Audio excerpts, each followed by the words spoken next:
વેરાવળના ગોવિંદપરા ગામે મનરેગા કૌભાંડને લઈ ફરિયાદ, તત્કાલીન સરપંચ અને ઉપસરપંચ વિરુદ્ધ એફઆઈઆર.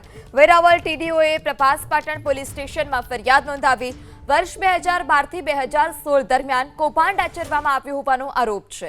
તત્કાલીન સરપંચ ગની સુમરા, ઉપસરપંચ ઈસા ચૌહાણ વિરુદ્ધ ગુનો દાખલ. તો મૃતક લોકોના નામે ખોટા જોબ કાર્ડ બનાવ્યાનો આરોપ છે. કૌભાંડની તપાસમાં બંનેની સંડોવણી બહાર આવતા ફરિયાદ. વધુ માહિતી સાથે સંવાદદાતા અર્જુન વાળા ફોન લાઈનથી જોડાયા છે. જી અર્જુન, શું સમગ્ર મામલો અને કયા કયા આરોપ લાગ્યા છે? ચોક્કસથી વાત કરવામાં આવે તો વેરાવળ તાલુકાનું જે ગોવિંદપરા ગામ છે ત્યાં મનરેગા યોજનામાં એક કૌભાંડ છે તે સામે આવ્યું છે. વેરાવળ તાલુકા પંચાયતના ટીડીઓ છે રાજેશ ટીલાવતે પ્રભાસ પાટણ પોલીસમાં આ સમગ્ર મામલે ફરિયાદ પણ નોંધાવી છે. તાત્કાલિક સરપંચ ગનીભાઈ સુમરા અને ઉપસરપંચ ઈશાભાઈ ચૌહાણ વિરુદ્ધ ગંભીર કલમો હેઠળ પ્રભાસ પાટણ પોલીસમાં ફરિયાદ પણ નોંધવામાં આવી છે.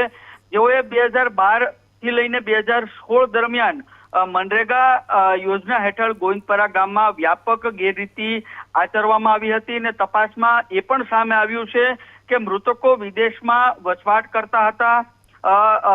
તેવા લોકો સાથે સાથે નોકરી કરતા લોકો અને ક્યારેય પણ જે કામ પર ન હાજર રહેનાર લોકોના પણ ખોટી હાજરી દર્શાવી હતી અને સરકારી ભંડોળ ઉપાડી લેવામાં આવ્યું હતું. આ કૌભાંડમાં ગેરહાજર લોકોના નામે હાજરી પણ રજીસ્ટરમાં ખોટી રીતે બતાવવામાં આવી હતી અને આ રીતે કુલ 71,684 રૂપિયાનું જે કૌભાંડ છે તે આચરવામાં આવ્યું હતું. ખાસ કરીને કેટલાક મૃતકો વ્યક્તિઓ તેમજ પાકિસ્તાનમાં વસવાટ કરતા લોકોના નામે પણ જોબ કાર્ડ બનાવીને ચૂકવણી કરવામાં આવી હોવાનું પણ આક્ષેપ છે તે સામે આવ્યો છે.